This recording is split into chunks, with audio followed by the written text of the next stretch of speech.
Welcome, everyone, to tonight's Wednesday Night Live show. I am your host, John Truncali. Our co-host for tonight is Mr. Tim up there. Allie's back. Phillip is running late. He'll be here. And Paul is missing. Someone look for Paul, please. Someone's SOS in Australia for Paul. He can't go far. It's an island. It's an island. He can't go far. Although it's a little bit bigger than Hawaii. What is it, Hawaii, that you can drive? They say you can drive around Hawaii, the big island, in like an hour and 45 minutes. You can like go completely around the whole island. I think that's true. Well, John, none of us will ever be able to afford to get there and find that out. So that is true. We don't have Oprah money. Oprah's buying up Hawaii. Joining us tonight is our guest, our good friend, Mr. Nick Orlando is joining us. Nick, along with the Vapor Depot Company. Is that correct? Is that how you're supposed to say it, or just the Vapor Depot? The Vapors Depot. Vapors Depot are celebrating 10 years in the wonderful state of Florida. Nick is also the president board of directors at Florida Smoke Free Association, along with a few other things that we'll get into during the show. Also tonight, we are introducing a new segment, and it's called it's Allie's segment. Let me make sure I put up the right thingy here. There we go. Here it is. It says on my show notes, it says, click on photo, John. Tell me something good, where my co-host Allison will share the good that is out there that media seems to forget about. So that's going to be new tonight. And we're going to get started on the show. Welcome to the show, Nick, our favorite guest. Thank you. And, if I get interrupted by the law enforcement guys, please don't be disturbed. Nick is being detained right now. He's being detained by the authorities. He's got a trunk full of nicotine. Nick tried to flash his badge and it didn't work. The flavored vapes got me. Yeah. I can't see chat, so if anybody's talking crap, let me know. It's okay, Nick. You're on your own. The rest of us are sovereign citizens. So right. Yeah, Nick now knows. Yeah, Nick now knows you cannot flash your New York City badge in Florida. You can't do that, Nick. Has the opposite effect. That will get you sent to jail quicker than anything. Damn New Yorkers. What are they? Snowbirds, right? Aren't they called snowbirds? Snowbirds. Yeah, they'll be like, another snowboard, and he's a cop. We're glad to have you back on the show, Nick. Thank you, guys. Yeah, I appreciate you. Each and every one of you. And we're so glad that 10 years in business in Florida. That's good news. So, so it's going to be good to get into all that. But before we start that, Nick, you know what we do first? We find out how our weeks are going. So we're going to start off with you today first. How is your week going? The week's going good. Couple of curveballs. We're ramping up for session, and they're doing committee week, so I've been spending a lot of time there. In addition to that, we had a special session called, so we had to put off our legislative reception that we have scheduled for the early first week in November to 2 weeks out. We start session in January, just gearing up for the holidays, and obviously we're preparing for our 10-year celebration that's coming up on November 4th. So we've got DJ, food, and all the raffles and vendors and all kinds of stuff coming out. So we're planning all that stuff. Nice. DJ music. Are we talking 80s, 90s, 2000s? What was it going to be? Everything. Will we get video of Nick breakdancing? Absolutely not. Absolutely not. Man, you're no fun. The dancing I'm going to do is if I break a leg. I can see Nick throwing a piece of cardboard down on the ground and just start breakdancing. Challenging this people, one's right? for you, John. This is for the boys in the hood, man. Oh, and Allie, how is your week going? Oh, hectic. Work has been extremely busy. My boss is wanting to revamp all of the look of all the stores again, so I'm just head down in Photoshop all day long. My son had his senior game last week for the marching band performed at halftime. I got to walk him down the field, so a lot of good stuff happening, a lot of scary stuff happening, but I've just been extremely busy, which I like. I prefer to stay busy, so it's good. Were there tears involved?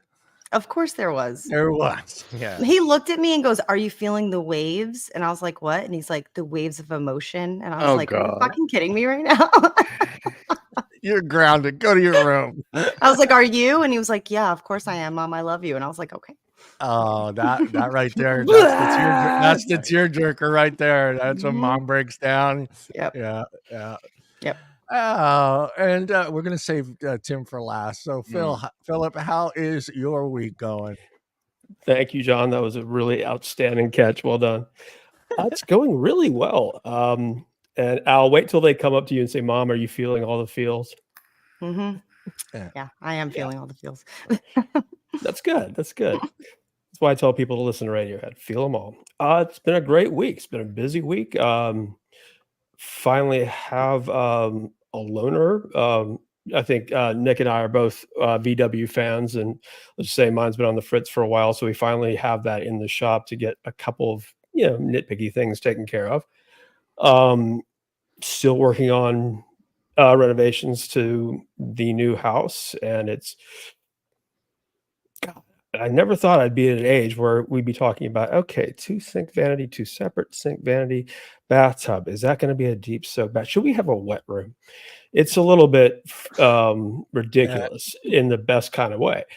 And my 30-year high school reunion is this Saturday. If that isn't some fucking shit, I don't know what is. Pardon me. I had my 40 last weekend. I'm never going to Crazy. any one of this damn thing. You're like walking around like, who the hell are you? Oh, I skipped 10 and 20, and Me too. the good people from my high school have pestered me to the point where I'm going, and I'm looking forward to it. It's definitely it's a little surreal. I'll admit it. I'm curious what they hit you for as far as cost. Because they have gone up every year since I've seen. Yeah, the cost to come to the the reunion. We're going to talk about this on air, like Off air. Is it more than a cap and gown package? Is it more than $389? Yes. No, it goes up and up. Wait, per person or okay, because it's Deirdre and I. So are we talking per person or total? Per person. Total. Per Because, person. if you're going. Well, that's only one person for a cap and gown package. Okay, so. Oh no, cap and gown package. My lord, that's an entirely different the reunion cost, because like every time I get the invite, it's like another $100. If you like, take the 2 that I skipped and you go ahead and amortize what I owe in arrear, it's reasonable. What's the interest rate? Yeah, I don't know. Prime plus 1. I don't know. Yeah. No, I just noticed they Well, keep going up. What's the latest consumer price index? No, it's expensive, but it should be. Yeah. And if it sucks, it sucks. But it's 30 years, man. It's 30. Yeah. 30 years. Speaking of which, Mr. Nick, I'm so glad that you're here with us. Your anniversary. It was 4 years ago that I met you in the Ellipse or outside the Ellipse in Washington, D.C. And I walked right up to you and your lovely wife thinking it could be no one else. I'm glad that you could be with us. Cheers. Yeah. Thank you, man. He has one of those faces. No, his, Mr. Tim, how's your week going, buddy? 4 years. Jeez, dude.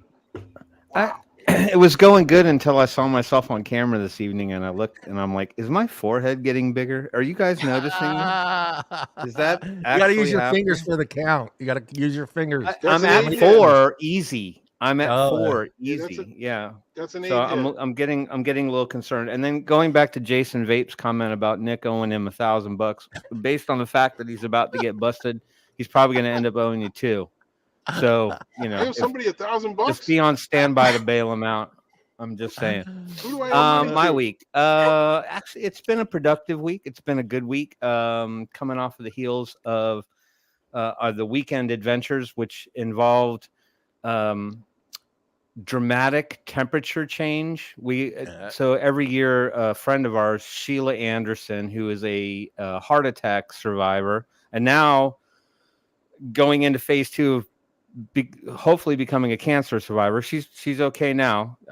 She's been going through treatments, but she holds a benefit festival every year in her housing tract. It's called Sheila Fest, of all names. And it's about 8 to 10 local bands that play throughout the course of the day. Departure, the Journey tribute band, being one of them. And it's a fundraiser for local community charities like I Serve Ministries, Peace Place, and Amped Kids Foundation. And so it's a great fundraiser. There's food trucks and bouncy houses and a petting farm and a stage and hundreds of people, and it's grown exponentially year after year after year. So it's a great day, except keep in mind it is fall here in Georgia. So you wake up and it's like 55 out, and then you get to the middle of the day and it's like 75, 76. And then by about 7 o'clock, it's back to 50 again. And so if I fall deathly ill in the next week or so, you'll know why. But other than that, it's been a pretty positive week. I can't complain. Yeah. We in the state of Alabama feel your pain. Yeah, Yeah, I'm South Californian Carolina, in it too. right now. Sweatshirt and shorts. South Carolina is like winter in the morning and summer when I get out of work. So I'm not dressed for summer, obviously, because I'm freezing in the morning. And I come out and I'm like, oh my God, it's so hot. But that's just how it's going to be. People are all Everybody's thinking these getting so vapors low. with these like hoarse, voices. Like it's not the vapor, it's the Southeast United States, people. Yeah. Please. All right, Timmy, you know what time it is. I better take a deep breath. I've been watching that chat roll for quite some time, so I don't know. Let's see. Between the carpal tunnel, shortness of breath, and to see if I got my wits about. Hey, everybody, and welcome to this week's edition of the Wednesday Night Live Show, episode 3256. We want to thank everybody for coming back, but let's say hello to the people in the chat, because this is my moment. This is my romper room magnifying glass moment. So let's say hi to the kids. Pam Spraggins, great to see you, dear. Always great to see you back on the show. Mr. Curtis, I'm going to put an entire conversation into one chat. Clemens, how you doing, brother? Great to see you, bro. Hold on, I got to get past some of the CCs. Hold on, Tom Morowitz, great to see you. And thank you, Tom, very kindly for us.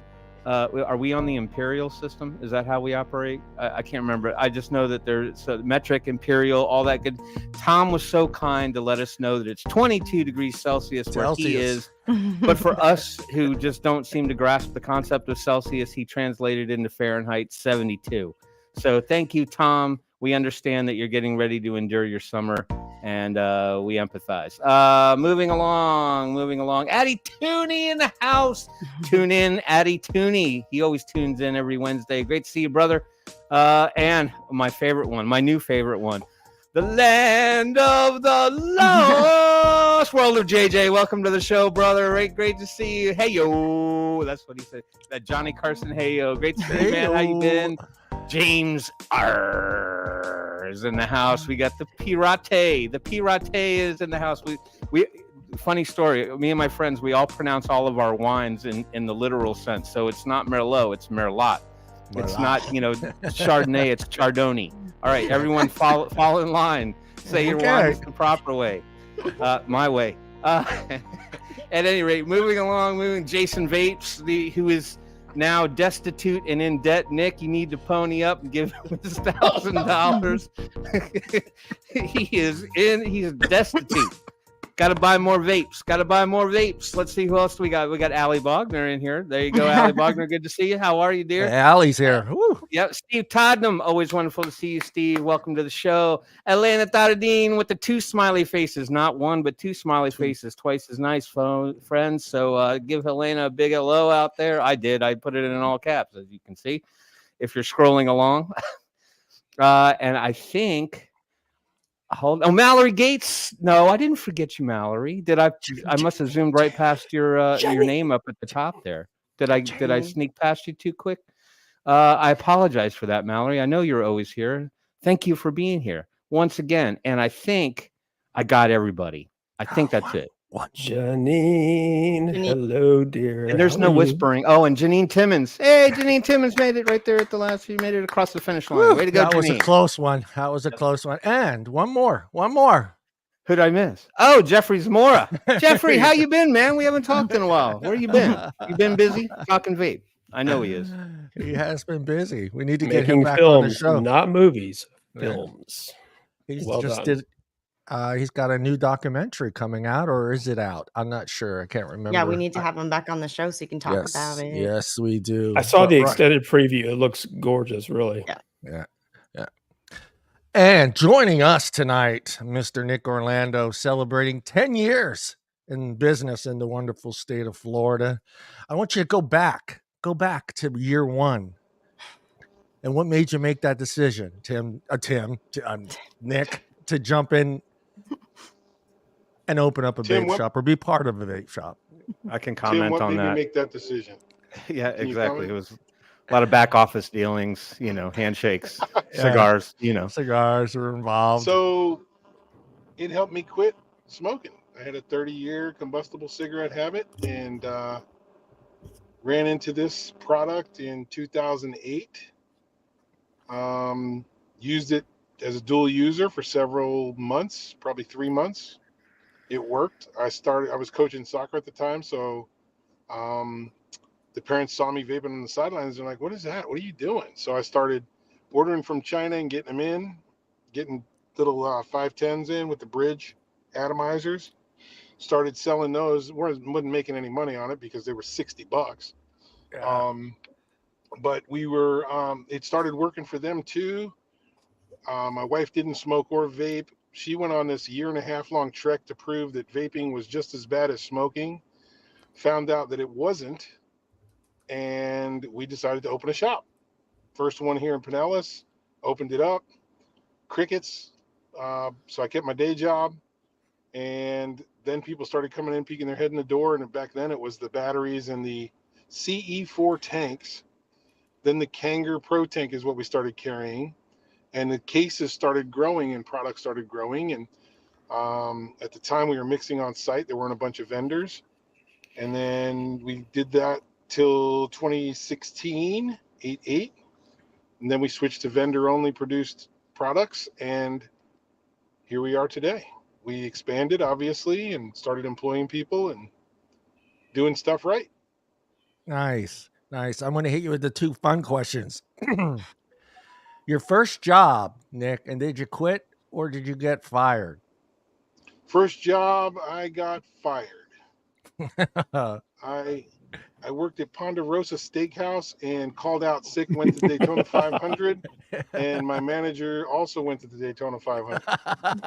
And we were both in the pits. So it was a very small area compared to being in the big stands. And just so happened, yeah. He fired you right there at the race? No. I went into work and just thought everything was cool. And then it's like, "Hey, how you feeling?" I said, "Great." "You look a little sunburned." "Yeah." So you went into work after skipping out to go to Daytona as if nothing happened, expecting. Right. As far as I'm concerned, common decency dictated the whole affair. Well done. Yep. I mean, so really. I was 15, so it was like, okay, I got to go find another job. Oh, man, that's all right. All right, Nick, I think I asked you this question before. Pineapple on pizza, yes or no, Nick? Hell no. Thank you. We're back to it. Yes, we're back to it. My paisan says hell no. You don't fruit the pizza. You don't fruit the pizza. Yeah. No, you do not fruit the pizza. Yeah. And Mr. Tim up there, he's going to ask you a question.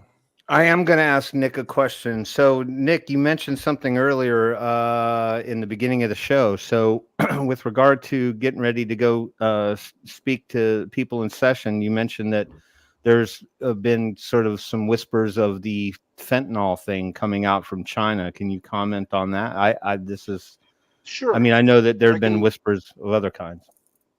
Well, there's a little more than whispers, right? If you guys ever, if anybody watching or anything spend time in DC, there's a big initiative going on right now, initiated by RJ Reynolds, that has pushed out the narrative of Chinese disposable vapes containing fentanyl, right? This is not my words. I want to make that very clear disclaimer. But the messaging is out, and it's a constant drumbeat, because both sides of the aisle can get on board with it, because it's China and it's fentanyl. So when you start pushing that messaging, both sides of the aisle can be on board with that. And if they go against it, how would they do that, right? So the messaging started rolling out in DC. Probably about 2 months ago, I started hearing from some of the national organizations that they would see billboards driving down the road, the LED trucks. The messaging was coming out, and you start seeing it now in other states. And RAG has started speaking that speak. So it's becoming more popular, and it's going to be an issue very soon throughout our country. So be prepared for that messaging. I did say it several months ago that it was coming. I don't know if I said it on the show, but we can be prepared for that. And I don't know if we're going to be able to handle that as an industry, because Ivali crushed us. I don't know how this one's going to end up. You'll have to clarify for me. They're claiming that Chinese companies are deliberately putting fentanyl in disposable vaping devices because is that what they're saying? Yes. They're saying okay. Chinese disposables. Let's speak in terms of okay, you want to talk about profit margins? Where exactly is there any sort of tell me what is the motivation or there's really no economically viable reasoning for that to ever. Why would they do that? And more importantly, what is the what do they have to gain? Unless they're using non-working disposables as a means to import fentanyl for use in a completely other delivery device, it makes no sense at all. Not economically, not functionally either. What do they have to gain? They, on the other end, have nothing to gain. They hear the people pushing the narrative have a lot to gain, right? Right. So the narrative is complete bullshit. Forgive my Anglo-Saxon. Okay, it's not only is it bullshit, it's hysterical bullshit, and it's dangerous bullshit. As far as I'm aware, the vaping fentanyl, yes, you can do it, but you have to do it in a very deliberate way. Number one, number two, that the way I understand it is fentanyl, the high you get from fentanyl, you heat it, and at a very low heat, it starts to diminish. You have diminishing returns. The more you heat it, for example, smoking fentanyl almost makes it the high. It destroys the potency. So when you heat it, the potency is almost immediately impacted, and it lessens the higher you go. So let's just say that in a lot of circles, people who use fentanyl or people who use opiates, vaping it's considered a form of harm reduction. But let's just say that putting it in a vape is not exactly the way. You have to do it deliberately, and to say that the enemy is putting it in disposables to hook our kids on opioids is just asinine. Sorry, it doesn't 100%. Work that way. But the benefit of it being communicated that way is both sides can get on it, right? They got the perfect meal ticket to push that messaging, right? So nobody in our group and people that know believe it, and there's probably some people on the other side that don't believe it, but anybody that pushes back on it and goes against it's going to have a problem, because it's China and it's fentanyl. In this day and age, that's the two targets. So they've kind of created the perfect storm with this messaging. And as I said, if it didn't get any legs, it would be different. But once they saw getting legs in DC, it started rolling out. Yeah. I don't know if anybody in the chat or if you guys have heard about it, but we did start hearing about it here in Florida. It's certainly not the first time I've heard of it, and it's not the last, I'm sure. But there are a lot of very well-informed toxicologists on Twitter that have gone over this numerous times, discussing how it's just not a viable way, like we said, economically or functionally, to use fentanyl or to sell fentanyl. It makes zero sense. It's counterintuitive in every possible way. So they can they can smack that horse all at once. I don't see it racing. Sorry. Yeah, the only thing I can think of, and I hate bringing this up, is the drug cartel using vapes to get it into the country. That's the only thing I can see. There is zero evidence, John. Zero evidence of that. Any effects from it, anybody ever dealing with it. And two, any device evidence, pure evidence of a device that contained fentanyl, period. Yeah. Not even open systems, nothing. I mean, there's no evidence medically or physically, right? Yeah. Allie, you are up. So, Nick, I would like to bring some positivity back into this conversation. I want to ask you, like, how good does it feel to know that you've been saving people's lives for 10 years? Well, it feels amazing. It's been, that part feels amazing, right? Because I know that I've done some good somewhere, me and the staff and everybody else in our business overall, right? Yep. It's just when you constantly get knocked down, right? It bothers you for a minute, but that's the motivation that keeps you going. Absolutely. So I guess it feels great. That's what it is. Nobody can stop that, right? That's already happened. If we were to end tomorrow, we've already saved thousands. Yeah. So we win.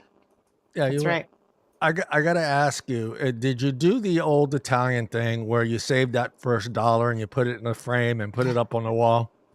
I still have my grandfather's first dollar bill from the barber shop back in 1960 something that he had framed, and he kept, you did. Nice. Phillip, you're up, buddy. Well, first thing I have to ask, Nick, are you being pulled over? I am, Phillip. I have been pulled over. I asked them to wait till I was done with you guys, so it's just going to be a few more minutes. We hired the reggae band who sings the cop's theme song to start singing it when the cop gets to the window. Nick's still got some cred in Florida, so he's getting a ticket, but he told me to wait. Yeah, you're getting pulled over or you're in a rave. Either way, I can get behind. No, I just told them to hang on for a minute. We're busy. You guys are more important. I'll deal with them when we're done. But you're a former law enforcement officer, and in case people don't know, Pinellas County is a very large place. So bravo on being the first one to bring tobacco harm reduction to the masses in Pinellas, because that's a big place. Lived in Hillsborough. Wish I had lived in Pinellas in retrospect. So I suppose when I first met you, the thing that drew me to you was your extraordinary positivity, and of course we have your phrase that I use often and try to give you credit whenever possible: win the day, which is what I think always win the day. And you were in as a former police officer. Do you prefer cop, law enforcement officer, police officer? Doesn't matter. I like dirty pig. How about that? Dirty pig. No, cop is cool. Police officer. As a Jewish French Canadian man in Birmingham, Alabama, I like that too. How about community service guy? Oh, the encyclopedia Whatever you term like, Phillip. for cop. It's fine. Whatever you like. I was curious. Were you, when you were working in law enforcement, did you know a lot of people that were literally smoking and killing themselves before your eyes? Was it something that let's just say, was there at that part of your life, was it very stressful? Did you find yourself smoking that much to where you kind of started looking to quit back then, or was it only when you found vaping? How did your decision to quit smoking begin, and how much were you smoking at the height of your dependency, would you say? Okay. I'm curious. So I started sneaking cigarettes at the age of 12, those and Italian Di Nobili cigars from my family. I developed a habit around 17, was probably a pack a day. When I got into law enforcement, it started getting up because I did a little bit on the road, but then I was mostly surveillance and stuff like that. So I'd be in cars like this with a box of Dunkin' Donuts and 2 packs of smokes, following people. And those cigarettes, it would be 2 packs of cigarettes a day. I worked up to probably for about 26 years. I was 2 packs a day, and because I'm pulling shifts like 12-hour shifts and more, so I could easily smoke 2 packs. And then obviously you throwing them out and whatever. But what I think led me to quit was the constant hounding from my wife. Then it was my kids. And coupled with, even when they told me to quit, I was quitting, but I was sneaking them. I was putting them in my socks and stuff, like the pack in my sock. And when I went to work, I was smoking. And I think when I got introduced to the product and it worked, is the ultimate decision maker. I tried the gum, the patches, the lozenges, all that crap. Nothing worked, right? It held me over while I was at home, but when I got in the car, I was smoking. So when Vapor came along, I tried this device and it worked. And about 3 months of dual use, slowly getting away from combustible tobacco, boom, I was done. And that's 3 months of dual use when products weren't exactly everywhere on every top street shelf. corner. Yeah. Well, no, 3 months of dual use when I was using the 810 battery with the bridge. 810 and the 510s, right? Yeah. So the little Ciga-like ones, before Egos and all that come out, before I could find them. And then we had a store over in Tampa that opened up, a retail store on Dale Mabry. You probably know him, Totally Wicked. Oh yeah, absolutely. That was the first store I could actually go to in Tampa. So I drove over there and actually checked out some other devices that I could buy locally. And it became easier. I mean, as time went on, but the first 3 months was a little tough stepping away because I'm out there with the guys and we're sitting around at 2:00 in the morning, everybody smoking a cigarette, talking about what's going on and peer pressure and whatnot. You're just like, hey, give me one of them smokes, and boom, you're done. But it wasn't but Peer 3 pressure to months. surveillance man with donuts. It's got to be a little bit tougher than Right? most, right? Black coffee, donuts in a car, staring Well, at somebody's window, or tacos. But you make a good point. Back then, I think over a year I was a dual user, but I was having to get products from the UK, and they weren't at the time, but they became Totally Wicked branded, and I think they're red label 36 milligram tobacco, nastiest stuff on the planet. That was what I mixed with 24 to quit. Yep. So bravo. Yeah. But it worked, and it took a while, but now it would be much easier with the devices and stuff we have. So yeah. All right, Nick, we had Diane on the show, ex-cop as well. And we talked a little bit about the added pressure for police force in some states and counties that are having to deal with flavor bans and shops and such. Personally, what do you think the opinion of the officer on the street is when it comes to vaping? To sum it up, they don't have time for that. They don't have time for that. I'm not. There's real I know I crime shouldn't. going on. Yeah, I know I shouldn't be saying this live, but we have cops walking in our vape shops here and still buy stuff. They're still buying stuff, so it makes me laugh. But I just kind of wanted to get your opinion on how these cops are dealing with this. So the biggest thing is the only time we really see enforcement, and because our law enforcement, our EMTs, our firefighters, our public service people use these products, right? Because it's a less harmful alternative. End of story. The only time we see enforcement is when a juvenile gets in trouble. They take pretrial intervention, and what their process is community hours, so they send them into vape shops to do buys. So that is it. I mean, there's no enforcement, and that's the real issue. You notice throughout the country, a lot of the law enforcement people, they're not doing the enforcement piece. it's other agencies, right? Because they don't have time for it. There's real crime going on. Yep. To the point where it's excessive in some areas. I mean, could you imagine somebody getting busted for having a vape in Chicago or New York? I mean, there's so much dirt there and filth going on right now. Yeah. If somebody was to get busted for vaping, it would be a crime in itself. Yeah. Mr. Timmy. Yeah. So after being in the biz for 10 years and, you know, along with you and your friends, I'm trying to think of a creative term to use, but I can't come up with anything right now. So we'll just say your close friends been fighting a lot of the vape legislation that's been going on, and fortunately been integral in sort of keeping it out of Florida. It's allowed you to, you know, to thrive with your business. So with regard to the, you know, the other vape shop owners that are still out there trying to do it and make the ends meet, what advice would you give shop owners who are in other states who may have a few more challenges than you have in the current time? What advice would you give them to keep their chins up and moving forward when they feel like, you know, they might just have to close up shop and call it a day because the fight's just gotten too hard? Well, first of all, the one mission is to get people off combustible tobacco, right? It has to stay in their mind. You're at a bigger purpose here. It can't be about the cash grab, and it never has been with us.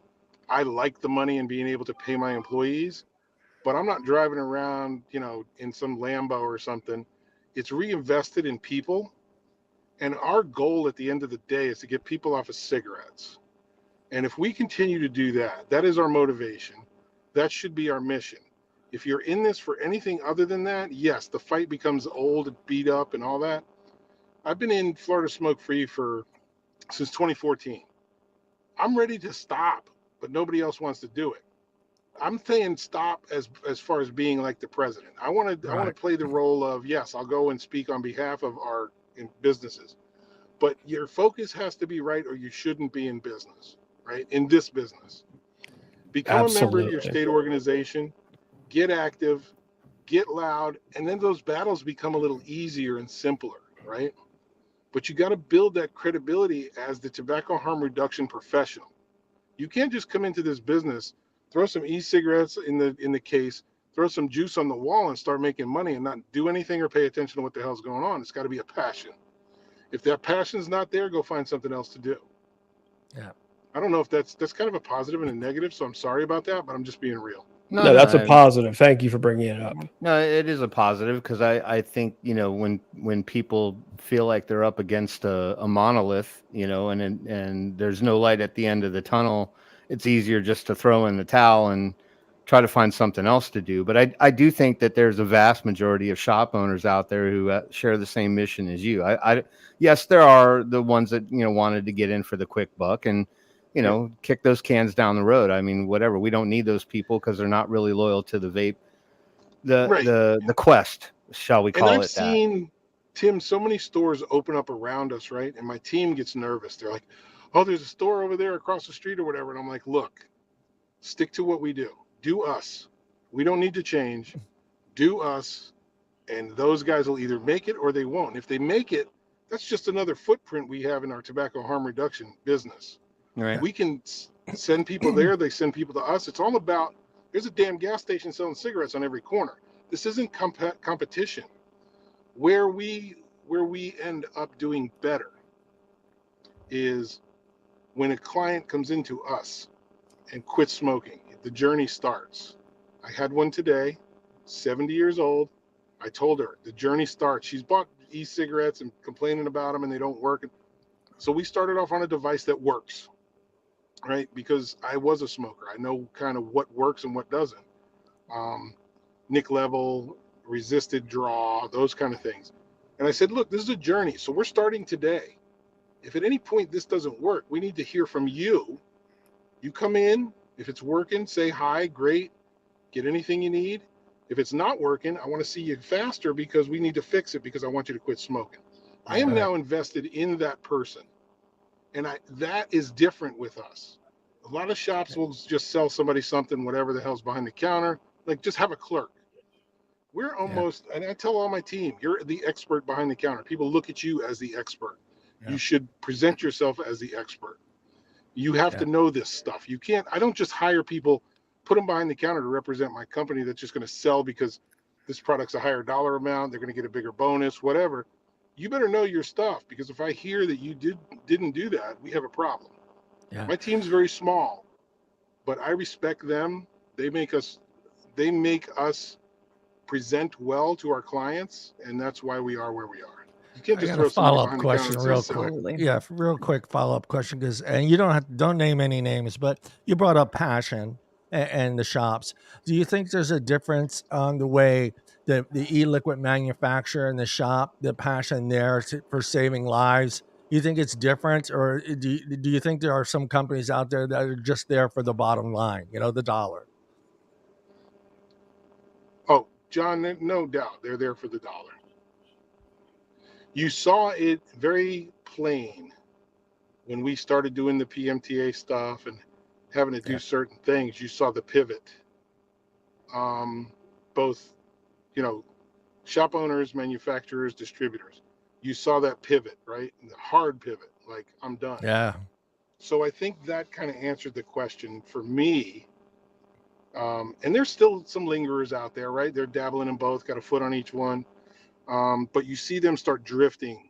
So if it was truly passionate, you fight to death, right? I'm going to fight till they shut me down before I fully pivot anywhere. Yeah. I'm not going to get scared and run. Yep. A lot of the people in our industry, with all due respect, are not business savvy or are they passionate? It's that they started doing things back in the old days. Some of them, I'm not going to say any names, made stuff in their mom's kitchen or on her table or in the bathtub, and they made a lot of money. When times changed, they started going to a manufacturer, and they still made a lot of money. But they have no regard, because of previous experience or history or past, to the business and the cause behind what this business is. This is not just your sell a keychain business. This is a very delicate business we're dealing with. This is about public health. This isn't, hey, I'm going to sell t-shirts or rugs on the corner. Yeah. This has to do with public health. So those people that left, there's probably some more that need to go. So I think that we're starting to weed through it. It's going to be sad, because I love more people in the industry, because the more mouths, the more bodies, the more stores we have open, it's better for us versus seeing people close. But I think that the more we have is obviously better. But I think it's a good thing for the industry to kind of flush that toilet, because this industry is not for everybody. And it's very delicate to me. It's very important to me, because it's public health. Absolutely. And thank you for representing so well over the years, because I understand exactly what you're saying. There are a lot of stores that aren't in business anymore that I believe, forgive me, shouldn't be in business, because they didn't understand the greater responsibility that they had when they were trying to serve a customer base and keeping their needs in mind. I think passion and success, you're not going to achieve success without the passion. And that being said, thank you so much for bringing that up. And we have to give back, right? Constantly engage with our community. We do events when the community allows us. We're constantly engaging. I mean, we're business people, right? Join the Chamber of Commerce, get involved in networking, talk to some of your local legislators. Those kind of things go a long way when we're talking about a responsible business. Just being part of the community. Just being part of the community. And the rest comes, right? Yep.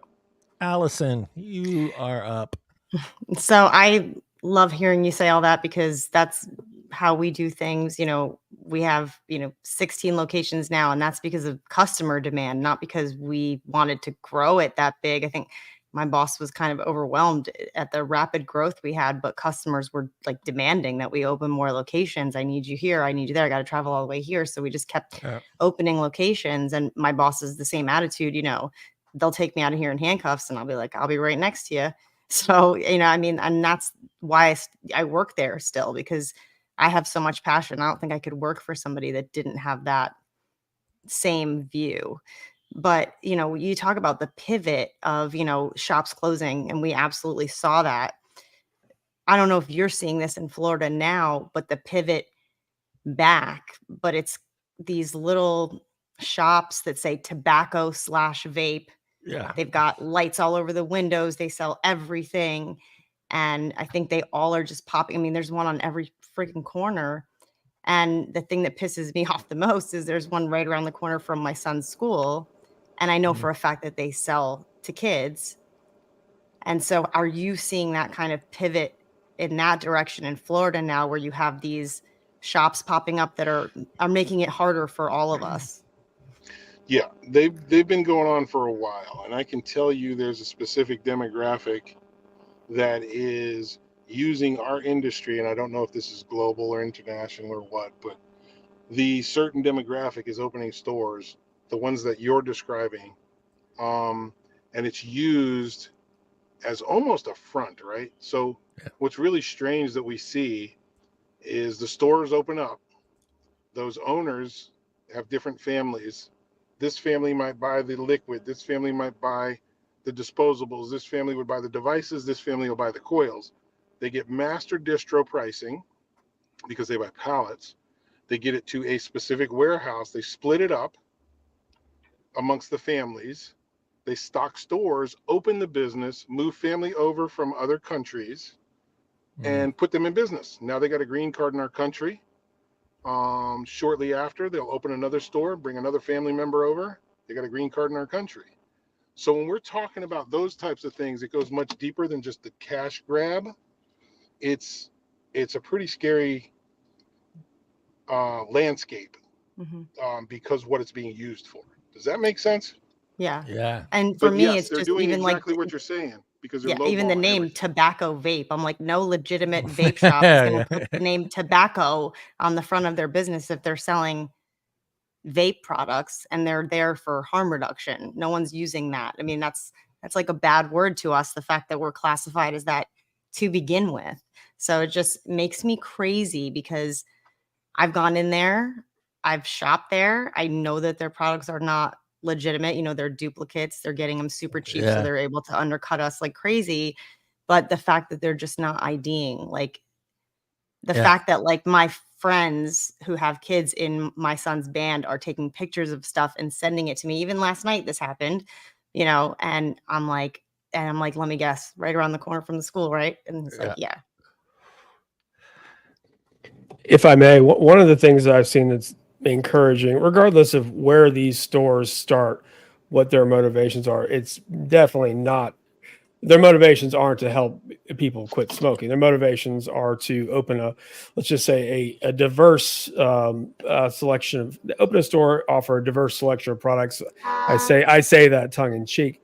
But what I've noticed is here, at least in the Birmingham area, we have the ABC board, the Alcohol Beverage Control Board, and they know they've had to come by pretty much every reputable vape shop I know of and say, hey, we have to give you this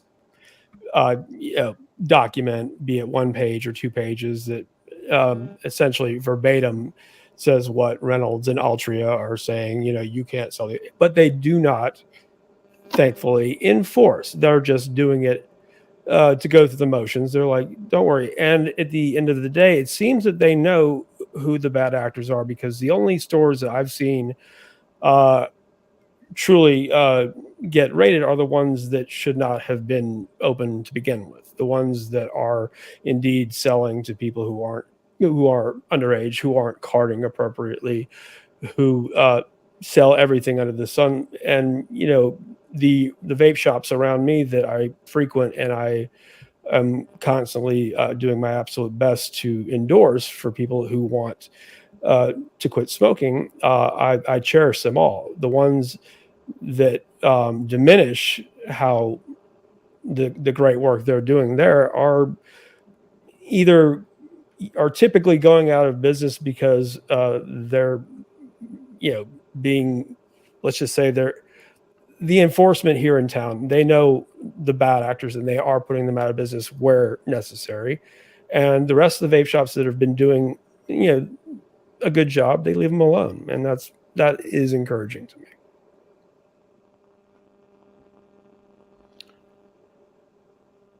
That's all I have to say about that. Yeah. Do you have a question for Nick? You're up, Phillip. He's thinking. Pass for right now. Wait, but do you still have that beautiful Passat? No, No. I'm driving an Atlas. How do you like it? Love it. Is it the turbo or is it the 6-cylinder? The VR6. Yeah, I say. All right, Nick. No idea what you're talking about. Yeah. So I have a question instead.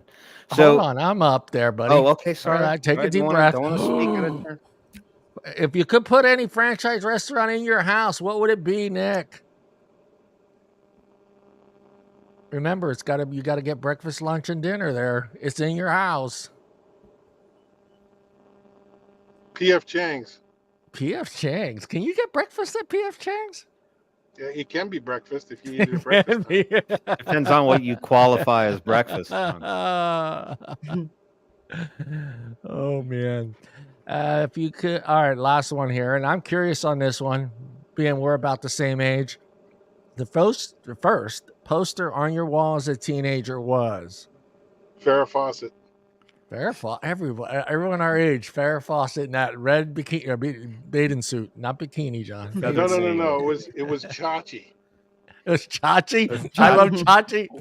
Hold on, clarification. Just Chachi or Joni and Chachi? Joni Not and that we're joking. We need to know more here. It was Farrah Fawcett. Yeah, Farrah Fawcett. It would either be Farrah, Bo Derek, or Suzanne Summers, right? Those are the three. Or big Cheryl Teagues. Cheryl Teagues, yeah, Cheryl Teagues. Yeah. Now, Tim, you may ask a question. Yeah, my question was, venturing off of the vape direct line of questioning. What's your take on the final verbiage about a menthol ban going in? How do you think the government's going to react to that? The government's going to have a hard time because African American business owners and constituents are going to have a real issue with that. Yeah, I think it's going to be a massive backfire. I think they're going to have a lot of heat on their hands. I would imagine the standard litigation and challenge will come up in lieu of all of this. Yeah, and I say that because they've already started engaging in our capital. The organizations that I know are friendly to the vape community and are of that specific demographic. Yeah. There's also the Hispanics. I mean, they're in there too. So the chambers of commerce and the groups that are affiliated with them have already started the drumbeat. So they're in Florida. They've already kind of started reacting. And the FDA is going to be like, "Oh, we tried. We Sorry." tried. And we're right in line with them. I mean, obviously, I don't want menthol to go away. Nothing should be banned. You're just Nothing should creating be a banned. dangerous, unregulated market. That's ridiculous. And that's the benefit, right? For us, Ron DeSantis, who is here right now for a while, hopefully for a long time, believes that adults should have the freedom to choose what they want to do as long as it's legal. Right. So Damn straight. Wow, what a wonderful world that would be, where I get to choose what I want to do. Imagine that. What would we do with all of our free time? We all waited till we were 18 so we could finally say no to our parents, officially say no. And now Right. we're being treated like children. No, I don't buy that one bit. You waiting until you were 18 to define your parents. Oh yeah, but I could say no, but it didn't mean shit. Yeah, it was like we had a little no, bit more of a but, leg to stand on at 18 because we were technically an adult at that point. Yeah. We had more. We were in charge of our lives, I think, a little bit more, and a lot of us were at that point finally out of the house too. Yeah. So it's not like my diversion tactics were at 12. My diversion tactics were honed I was a good student. I was playing baseball. Everything's fine. Mom, Dad biting the filter off of Benson and Hedges 100 and sneak it in the back. Nobody was the wiser until that one day. And that was a dark day indeed. Painful too. Yeah. Well, you got wise when now you knew you weren't, well, I don't know, you guys had juvenile hall, but you knew when you turned 18 that you were going to an actual jail, not, kids jail, where we called out here in California, it was kids jail, where they just kind of send you in a room. Juvie. Juvie, Time so out. yeah, it was a different feeling when those doors. It was a door in juvenile hall, and it was actually a cell door closing. And when you turned 18, Allie, you are up. So I want to know for you. So I think other than my own story, that was like my aha moment, for vaping. But I think we've all had people that have worked in the front end and dealt with customers. We've all had like an aha moment with a customer. Do you remember like that one customer that like really caught you and you were like, man, this is exactly why I do this. And I'm so glad that I decided to do this.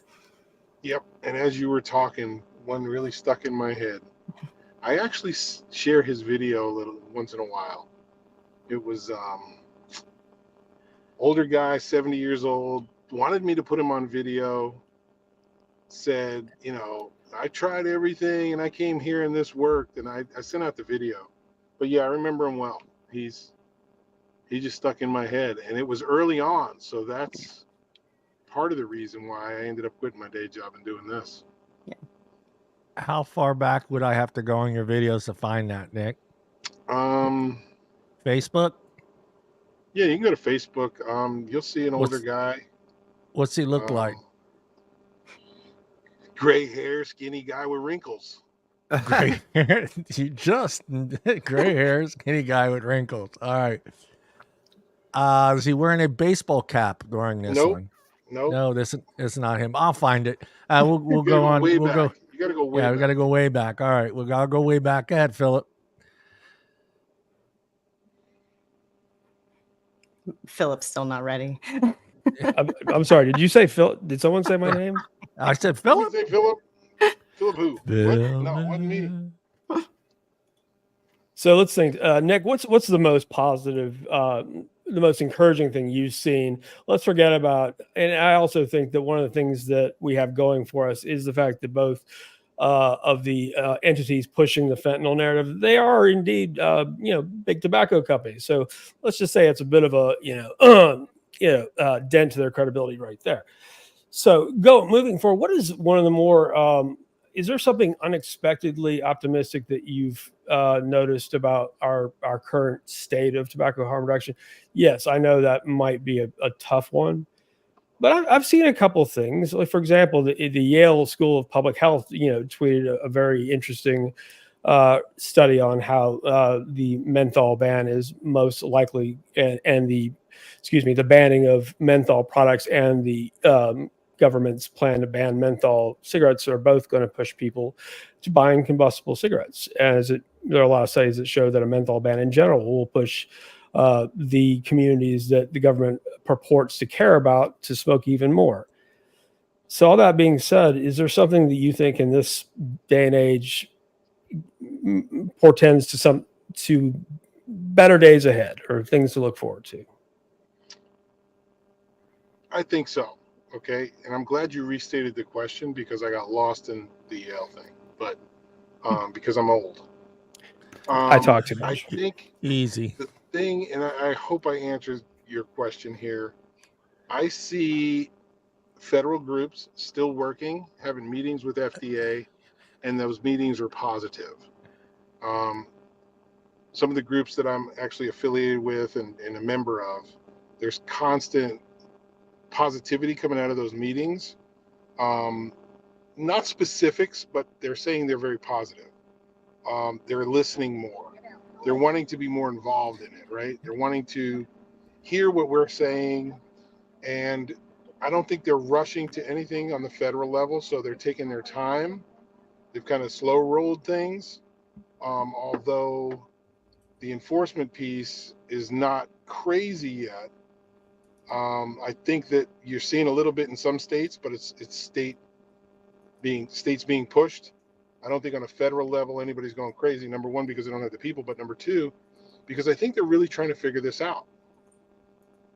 And I think they just kind of paused and they're working on it. Although they're not being public with that, I think that that's what's going on. Yeah. Did I answer your question? You absolutely did, and thank you. Thank Yeah, you, because that is a good point. And I agree with you. They are trying to figure it out, how to go about this. And maybe minds, let's just say they might change their mind about whether or not something they need to be going about at all. Who knows?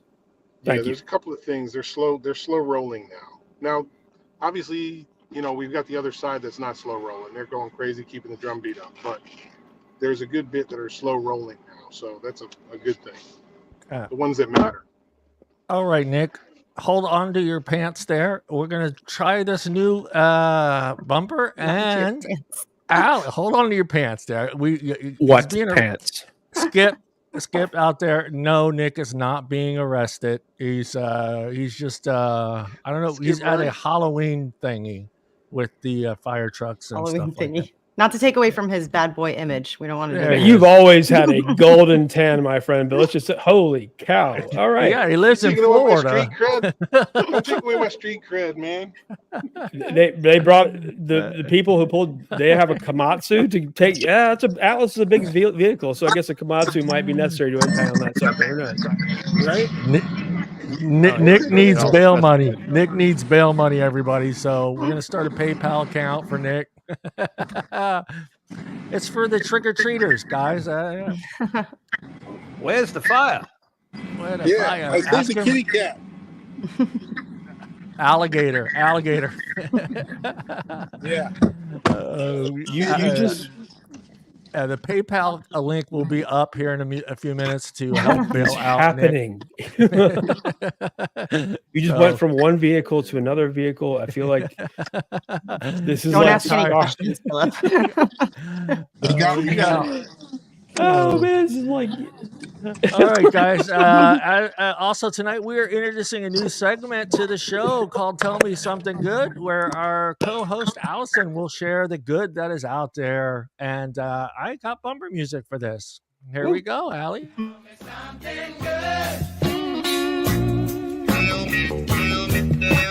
Tell me that you love me, yeah. Tell me something good. Just so everybody knows, that song has been stuck in my head for the last 2 days. That's all I'm saying. So, we just wanted to bring a little positivity. We have a lot of negativity constantly. So I just figured maybe this would, brighten things up a bit. I know that John did post about it, and I just want to give a shout out. Southern Vapor, Addie Tooney left some amazing comments. I just wanted to read real quick. Southern Vapor said, my dog Dixie bolted out the door at 1 a.m. At 7 a.m. I put a post in my condo page. In 3 hours, I had her back. Not known to me. I had neighbors driving around looking for her before they even had coffee. The man at the Pet Boys took her to the vet, and they called me. That's her husband's therapy dog. So that's amazing. And then Addie Tooney said, my wife occasionally pays for the order of the car behind us at Starbucks, which is an awesome thing to do. I've done that before too. So guys, you're awesome. You're amazing people. Keep doing what you're doing. So this story is from Lackawanna County. That's just fun to say. In Scranton, Pennsylvania. So a business in Lackawanna County is working hard to brighten people's days. Amy Walker stood on the courthouse square in downtown Scranton with bouquets in hand and a sign at her feet.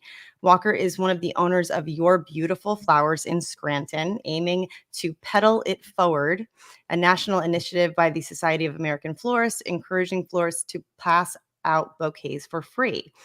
They were doing studies about how flowers bring joy to people and just random acts of kindness. They like flowers just because, not on birthdays or holidays. She made 250 small bouquets, one to give to people passing by and the other for them to share with someone else. Folks who stopped to take a bouquet were surprised by the random act of kindness. it was actually kind of awesome. You don't see this too much going on in the world today. So, she passed it on to me, and I'm going to pass it on to somebody else, said Keith Williams, who was a passerby that got some free bouquets. Nice. So Walker believes that you never know what people might be going through, and it only takes a little effort to change the course of someone's day. I think that's an amazing way to look at things, and it's definitely true.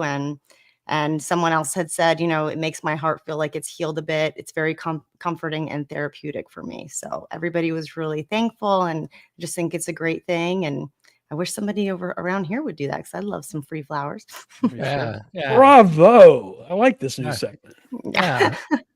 like this. What I've noticed over the years is the good morning is gone. Like nobody says that anymore. Do you guys get that? Do you still not get anybody say good morning? You mean the random passerby, Somebody you bump into at work or just at the supermarket, and just, hey, good morning or good afternoon, with a smile. You don't see that. Does how you doing work? How you doing is a perfect Hey, how you one. doing? How you doing? Because I do how you doing. How do you do? I think salutation is probably one of the most comforting things that you could offer somebody that really takes very little effort to do. And I even have my own internalized grumblings with that, because I don't live in a very big community. It's rather small. So, I mean, and the roads I live on, are very narrow, but I'm always like, raising my hand and waving to even the cars that drive by that I may not even really know them. I mean, I know they live in our neighborhood. I just don't know them, and I have my own little internalized grumbling when they don't wave back. You know what I mean? Like, I'm trying to do something, and I use, colloquialism, I think, a little bit too, like I on the HOA run, but, I post on our Facebook page, and I always end every post with, and remember, please be kind to everyone. I feel like just very simple little things have gone to the wayside because we've all internalized and compartmentalized our lives, where we choose not to communicate to the outside world too much. L'chaim to that. Yeah, I like it. I like getting a good morning. I'm that guy. I'm the good morning. How you doing? Good afternoon. How's it going? I do care. I'm not that guy who goes, hey, good morning. How's your day going? And then continue walking. I hate that guy. I hate that. Like, you just said it. Yeah. You always say, how are you today? You always have that conversation. Yeah. That's the good stuff, right? Because everybody's so they answer like, hey, how's your day? Or how's it going? They answer the phone. I love saying good morning and saying, hey, how do you do? I say that a lot. 90% of the people, the recipients, respond positively. The other 10% run away. Yeah. And that's okay with me. The other 10% are simply confused about my intentions. I always share this story. When my cousin Joe moved I'm from South Philly, and I've been here a long time, but when he came in the 90s and he moved here and he bought a house, his brother came to visit from Philly, and he was here like a week. And about third day in, I went over to go see him, and I sat down. I said, hey, Robert, I said, how do you like it here? He goes, it's weird. He goes, you know what? I'm getting sick and tired of people at the supermarket asking me how my fucking day is going. Why do they care? And right there, it hit me. There's that East Coast and the West Coast. It's like, why do people keep asking me how my day is? What are they don't know who I am. They don't know what kind of day I'm having. I'm like, Jesus, Robert. When I moved from New York to South Carolina, that was a big adjustment. I'm like, why is everyone talking to me? Like, what do they want? Why do you need to know how my day is? Just take my money and shut up. Well, I think another thing that, I found, sort of makes me feel like, I'm trying to brighten someone's day is when, I see people in my community here in the neighborhood, reach out for help with things, because I sit and I look at myself and I go, well, if I'm physically capable of handling that issue, I'm not just going to answer their question with like, call this or check Thumbtack or get on, one of those websites where you can hire somebody to come do it. Like not too long ago, I replaced one of our neighbors' main faucets in their kitchen. They had a leak, and they did all the work and got all the parts and stuff. And then I said, man, I'll come over. I'll install it for you. Yeah. So, and that, and he said it like 13 times as I was walking on, man, you saved the day. You saved the day. And I'm not doing it to boost my own ego. I just want people to feel like that are in close proximity to me, they have neighbors that they can rely on, Yeah. to get assistance when they need it, rather than, just sort of blindly throwing out a request and people are like, oh yeah, I just call that guy, or whatever. No, I'll do it for free. I don't care. I'll come on. Tim's a plumber. Call him. I had to go get a 5.5 foot black rat snake out of somebody's backyard. That was interesting and fun. I would have called somebody to do that. Yeah, that was a real interesting one. I don't claim to be, Turtle Man or anything like that, but I mean, it might have. I guess if I lose a few more teeth, I might as well look like him. But that was another one that I had. I'm the resident herpetology expert in our community here, and let's just say, it's rewarding until you get to that, alligator snapping turtle where you're just like, somebody else can deal with that bastard. No. I learned that a long time ago. I learned that a long time ago with my dad when we were younger, and us boys took turns mowing the lawn. And when we would mow the lawn, my dad would always say, go to Helen's, which was next door. It was an older lady. She could go over there and mow her lawn. And we would get upset. It's like, she's not paying us. And my dad would always say, she's an old lady. Do you really want to see an old lady go out there and mow the lawn? You can do it. And we would always go over and mow the lawn. And she always had iced tea or lemonade for us after we were done. And, so yeah, I still do that. I don't have any more older neighbors, but if I did, I would probably go on over there and mow their lawn just so, they didn't have to go out there and do it. And plus her husband died mowing the lawn. I didn't share that part of the story. He had asthma. Yeah. So I didn't hear Helen at first. I heard a different word. So your father would say, hey, go across there to, well, let's just say, I'm glad it was Helen's place, not the Yeah, it's Helen. Yeah, Helen lived next door. And it was funny because, well, it's not funny, but when my dad got dementia, he still thought she lived next door. And he used to try, I'm a grown man now. And he's all, hey, go next door and go mow Helen's lawn. And I'm like, okay, Dad. And I would go pretend like I was going in the garage to get the lawnmower. Am I allowed to laugh at that one? I'm not sure how I feel. You can laugh at that one. Nick, I want to talk a little bit about the smoke-free, Florida Smoke-Free Association and how you got involved in that. What drew you to that organization and the success that you guys are having? Do you feel like sometimes? No, you're there. You're still there. Yeah, still there. We know you're there. We can see your funny faces. He's running from the cops, everybody. He's running right now. You right now. You look like the clown. The clown that was in the gutter in the sewer, just looking through the gate. Pennywise. Hello, Pennywise. Georgie. No, and do you feel like sometimes you see other organizations doing certain things and you wish you could just jump in there and just say, hey, this is how we did it. This is what works. And what bit of advice would you give other advocacy groups and individuals when it comes to advocacy? That's a tough one. But I know. I think, I heard a piece before I disconnected, something about how I got involved. Yeah. Right? Yeah. So I want to answer properly here. So got involved because I became a member early on, and we went to a show. The booth wasn't being manned. There were pamphlets laying out. So we went to the president and said, hey, why is the booth not being manned? We're members. I was one of those guys like, hey, we're paying dues. How come there's nobody there? Yeah. And did I lose you again? No, you're good. You're good. I'm like, hey, there's nobody there. Why? What's going on? And Dolores, he told Dolores, he said, hey, if you want it manned, go man it. So we went and manned it. And we ended up taking the booth home. And ever since that day, we've had the booth and done every show. And eventually became president and put a board together and did our thing. But the part about what would I tell another organization? First of all, our door is always open, right?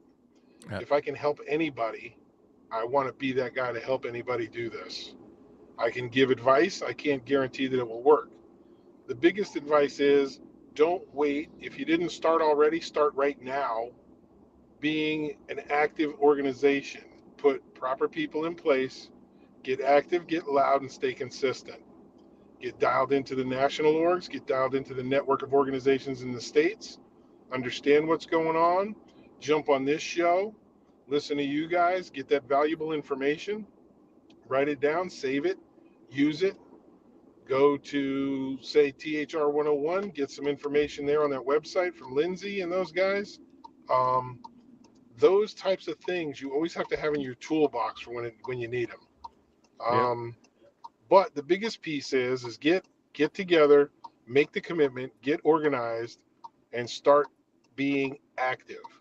Get out and get active. If you just sit and wait for something to happen, you're forever going to be on defense. Get offensive. Understand what makes their clocks tick. Have like things like we're having a legislative reception. We invite everybody to the Governor's Club. We pay for it out of our budget, but it goes much further than going to visit them when there's a problem or go to testify. We get to talk to them for as long as we want. We give them some hors d'oeuvres. We give them some drinks. We give them a Florida Smoke Free Champion coin and a pin. We talk to them one-on-one, get to let them see we're real people. We get to see they're real people. We develop that rapport, so when we see them in the State House, it's not as awkward. Right. And we've already said the big piece that we've had to say. Those relationships need to be started ASAP. Real quick follow-up question, because I think you're the only person I know that's working together as husband and wife team. How's that been for you? Has it been a benefit to have your wife there helping you every day? Yes.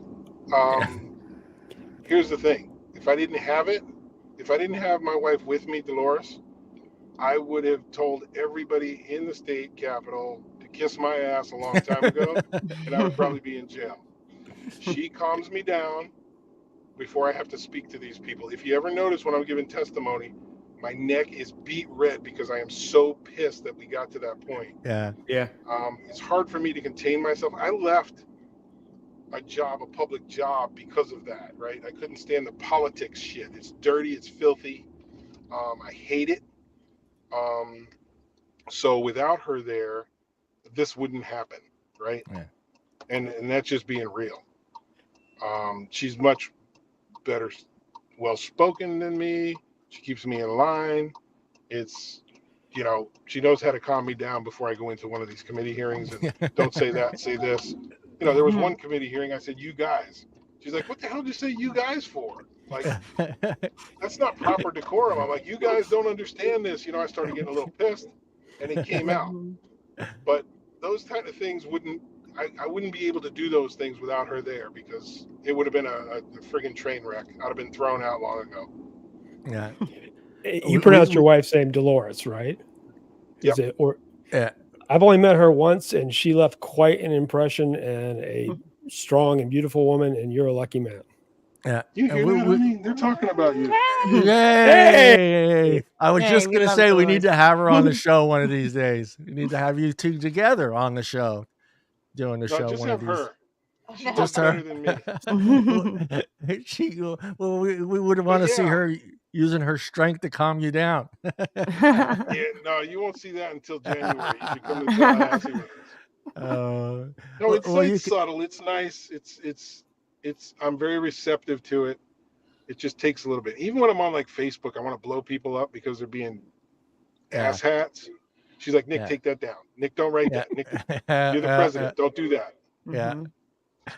You're much better than that, Nick. No, she never says that. All right. Flip the phone back to her real quick. How are you? Yeah. Are you proud of this man? Oh, I'm so proud of him. If you knew where we came from and where we're at, it's night and day. So I know it's tough to deal with an Italian. Full-time job. She's American Indian and Viking, so. Oh yeah. She knows what's up. Well, we're glad that you guys work together and do what you can for vaping in the industry and for the state of Florida. We appreciate you both dearly. Well, thank you. Absolutely. Here, here. Thank you. I wanted, maybe the first 5 years I would have said we enjoy it, and now the last 5 years I would say we Enjoy it I so don't much know. more. It's lovely. Yeah.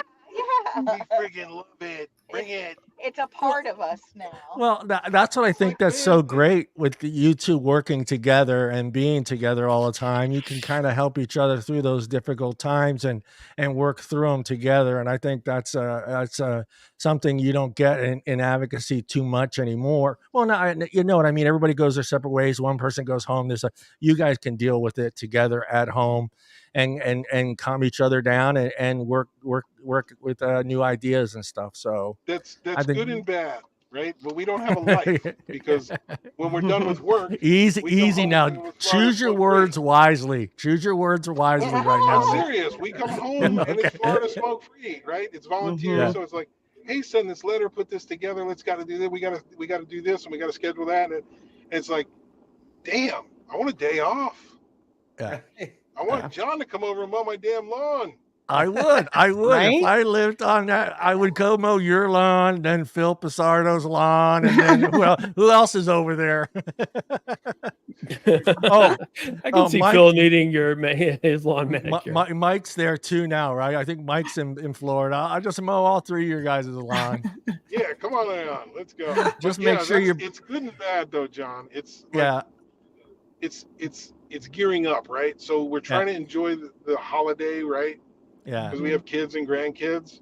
Yeah. But when you get a call from a lobbyist like, hey, there's a special session, we got to change this and that, and you got the 5 stores, and it's crazy. Yeah. Well, we're glad you guys worked well together. Side. Yeah. We work the same businesses and the volunteers. So it's like we don't have to bring in cop work like, hey, I had to shoot a guy last night or whatever. It's the same stuff. All right, I'm going to throw you a curveball. I know it's not my turn, but this popped in my head. Do you have any aspirations of maybe running for like city council or chair, mayor, any of those future Nick? I do not have aspirations, but I have people asking me to do so. Every day, right? Yeah, because it's the next logical step. I feel like it is, right, Allie? Right. It is. It is. We have, a good friend of mine, Ron Marshall, and his lovely wife, they're friends of ours. He's a representative out in Montana. They're on their way down here, and every time Ron comes into town, he's on me about doing that. He's like, Nick, it'll be easy. Here's what you got to do. And I'm like, dude, I don't want this. He's like, Nick, you got to do it. It's end of story. We need people of this industry in those seats, and you could fight win from the inside because you're engaged in the community. Like, people know you. Because my other business is firearms, right? So I see a lot of people and meet a lot of people on that end. So between Florida Smoke Free, the firearms, the vape shops, and we get to meet. Yeah, you're a big part of the community. Yeah, right. I would not say this if it were not true. It is an interesting fit. And I think that might actually be something that you could do well. Yeah. Yeah. I'm not that well spoken though, Philip. I'm not. I can't speak political. That's why you have a Dolores and I have a Deirdre. You have the First Lady Dolores there to help you out, buddy. Hey, I will move to Florida and make sure my Chad is not hanging when I vote for you. No. Timmy, you got a question for Mr. Yeah, Orlando. I do. So, I mean, we've talked a lot about, advocacy, from a legislative perspective and, and how can you fight, the powers that be. But I think one of the other powers that be that is one of the hurdles to get over is changing public opinion of vaping in general and what its intentions are. So Nick, if you could put together, whether it be physical or in a digital format, and we're talking street level conversations, and I'm not talking about people who are on the fence about vaping, that they're more inclined to probably take that shot and try vaping to get off of smoking. I'm talking about people that don't have a dog in the fight, just might have a negative attitude or might have, just sort of a negative thing to say about it or challenge you in some way. If you could create like a THR kit, like a portable THR kit with like 3 to 5 things that you could put in it that you could give to somebody if they ask you a question about vaping, that could dispel some of the misinformation or provide them with reasonable information that they could see at their fingertips. What sources would you put in that THR kit outside of actually putting a vape device and saying, here, try this? That's a good question. That's a really good question. I know number one I would probably put in there is maybe a list or photographs or videos that I've collected over the years that could show real people talking about the product and what it's done for them. The kit thing is something I do now, right? I bring like a show and tell kit with me to explain the different things, but somebody who's totally against it or just kind of not against it, but not for it, right in the middle, kind of objective about it.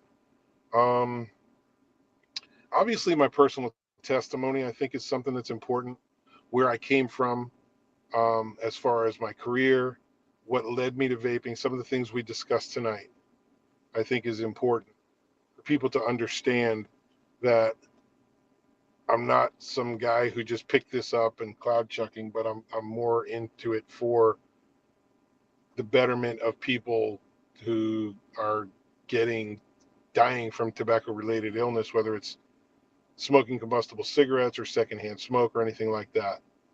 But 5 things, man, that's a tough one. It may not even have to be 5. I was just thinking, more along the line. Like, I like the idea of a video roll of people sharing their personal stories, you know, people who used vaping, you know, to get off of smoking cigarettes.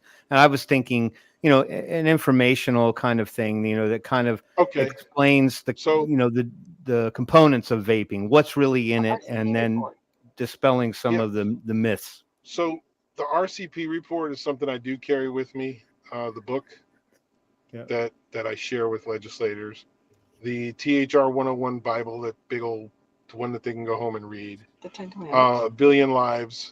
I love sharing that DVD. And probably those 3 things are the most powerful things that I have in my toolbox when I go to a legislator's office and leave them with it.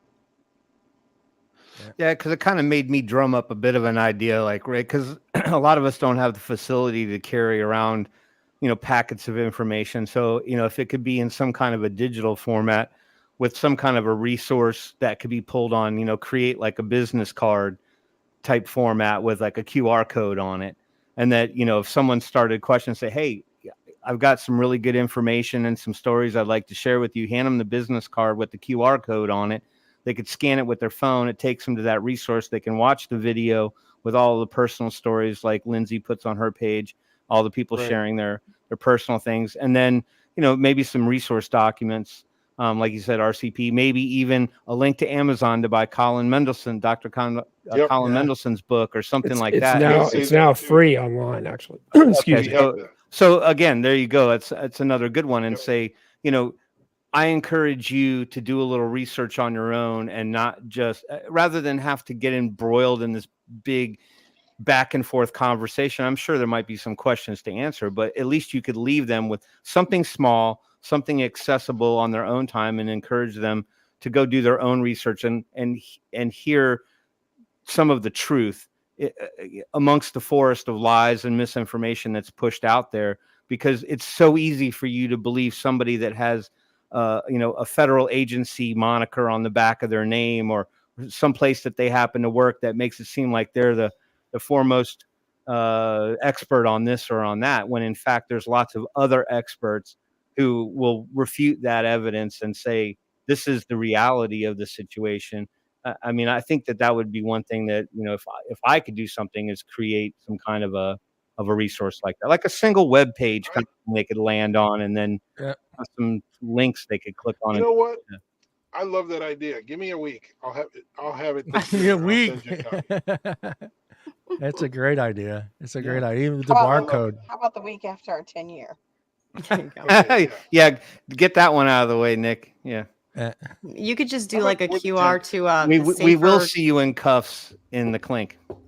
Yeah.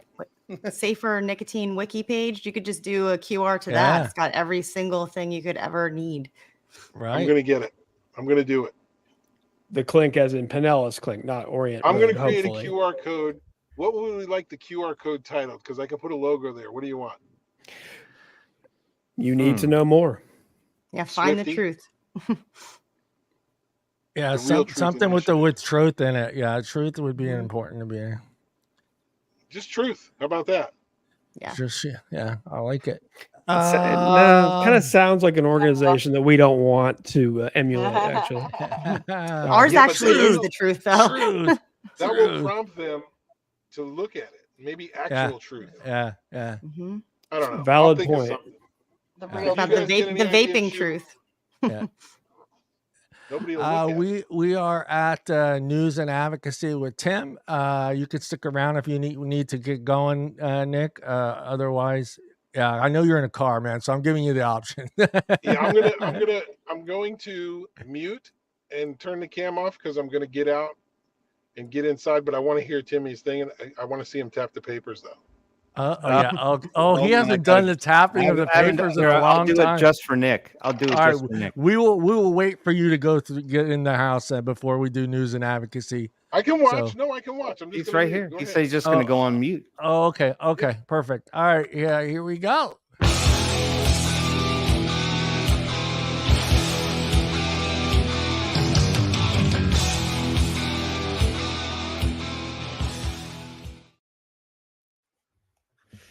Oh, it's me. I'm back. You know what? And it's time for news and vape and news advocacy. So hold on. I'm so thrown off by Nick's There it request that I didn't know what to do. But I'm gonna tap the papers tonight. Tippity tappity. Look, the stuff's all kinds of weird stuff's falling out of this pad of paper. I don't know what is that exactly. Oh well, it's not important. So let's talk about the news. All right. So I pulled up a few different articles.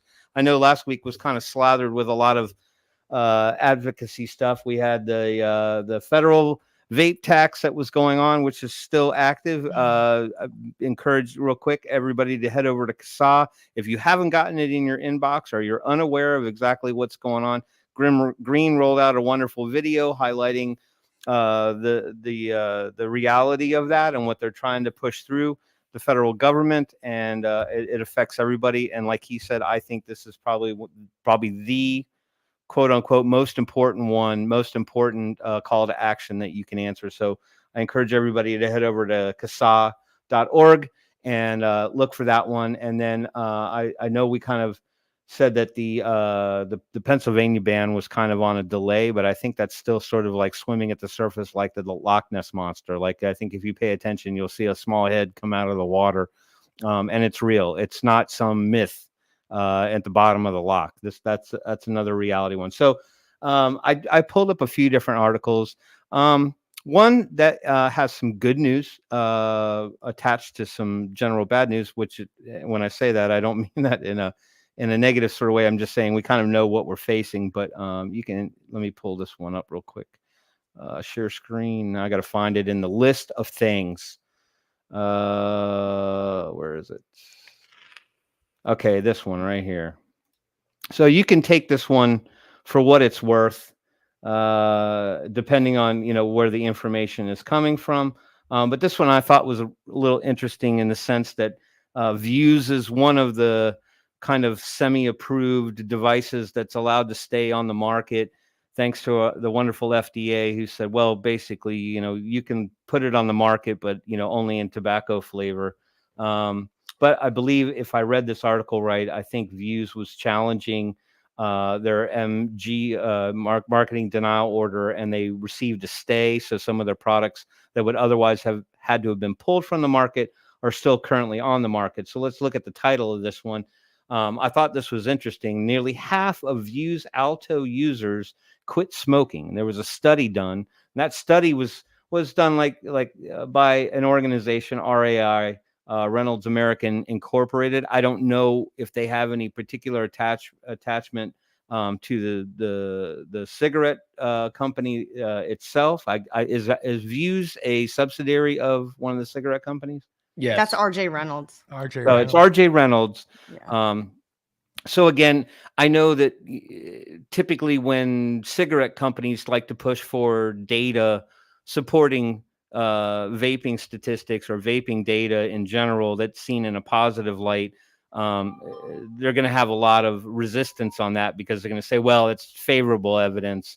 You're just trying to kind of preserve your own business. So why wouldn't you put out good news stuff? But I think that there's a lot of validity in it. And when you consider the numbers that were out there, it's a little bit relative. So, but they made the claim based on the study that nearly 45% of participants who use Vuse Alto switched away from cigarettes completely. They don't say that particular word. I mean, that's according to the interim results of the research conducted by Reynolds American Incorporated, or RAI.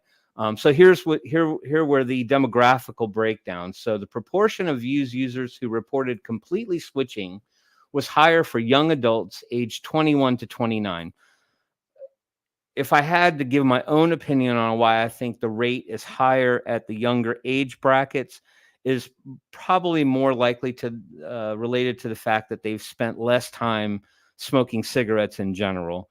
I think the shorter a particular myopic habit tends to exist, it's a little bit easier for someone to transition to something else, or in some cases potentially maybe even going cold turkey or trying something different, right? It's still impressionable. But again, the largest group that completely switched was between 21 and 29 years old, of course, in the adult bracket there. So they didn't go any lower than 29, or at least they didn't mention that they looked at anybody 18 to 21 or anything like that. That's not mentioned in this article. And that was higher versus those who were 30 years and up. So again, it goes back to my comment about, I think the longer you smoke cigarettes, the harder it is to get away from them, despite all of the other misinformation and scare tactics that are out there. The proportion of Vuse users who reported completely switching was higher among minority demographics versus those who identified as non-Hispanic white. And the proportion of Vuse users who reported completely switching was higher among those who use menthol flavored Vuse products versus those who use tobacco flavored Vuse products. So menthol, as you can see, this is another glean right back down the pathway of saying, well, flavors matter. Menthol is kind of an iffy one. I mean, I think a lot of people switch to menthol smoking just because it's a little bit more pleasurable. I don't know, for me, it was when I was a smoker. And I still enjoy menthol vapes or iced vapes or things that have some kind of a menthol edge to them. For me, I would rather stick with that. And I'm not interested at all in standard tobacco flavors. So in the same verbiage here, they're saying that menthol flavored Vuse products had a bigger impact than those were just relegated to tobacco flavored vapes. So for adults who smoke and had yet to switch completely, there was a greater reduction in cigarettes smoked per day for participants who used menthol flavored Vuse products than those who used tobacco flavored Vuse products. So this was a 2-year study, 24 months. And it was termed the longitudinal tobacco use and transition survey in support of RAI's pre-market tobacco product application for Vuse Alto. So they did present their data to a particular body of people. It was presented at the Food and Drug Law, the first year of the LTTS, the Food and Drug Law Institute Tobacco and Nicotine Regulatory Products Science Symposium. Good gravy, people. Can we just simplify the names of these organizations? I know you want to throw everything in there, but I think I'd stick with LTTS, even though you don't cover all the major letters in that string of words there. But this was just presented this year, March 30th, 2023. That included senior officials from the U.S. Food and Drug Administration Center for Tobacco Products, as well as several prominent public health researchers. There wasn't really too much commentary, but it did come back and state that in early October, the U.S. the FDA issued a marketing denial order for 6 flavored Vuse Alto brand products. I believe some of those were probably berry flavor and some other fruit flavors that happen to be in there. But as we all kind of know, those were kind of deep sixed by the FDA in general terms. So some of the menthols were allowed to stick around for a while. So at the request of Reynolds, an appeals court stayed the order, allowing Reynolds to continue offering Vuse Alto menthol products pending review of the company's formal challenge of the order. So we'll see how long they stay in the game. But I just found that interesting that their data reported that, and mind you, this was limited to their product alone. This was not vaping across a wider swath of products available to adults who were vaping. They were just talking about, and I don't personally know anybody that buys Vuse or uses Vuse or anything like that. Okay, sorry, I know one now. Yeah, I know one. I've been doing research, so people hopefully Vuse. Look, I'm all for Vuse.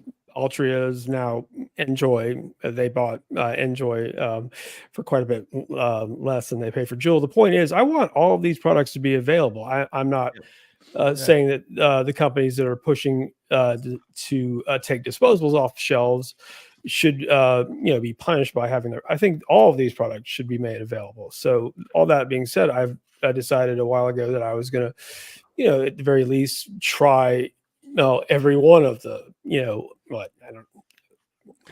24 products that are now authorized for the protection of public health. This is one of them. This is another one, both tobacco flavored, and they're not great.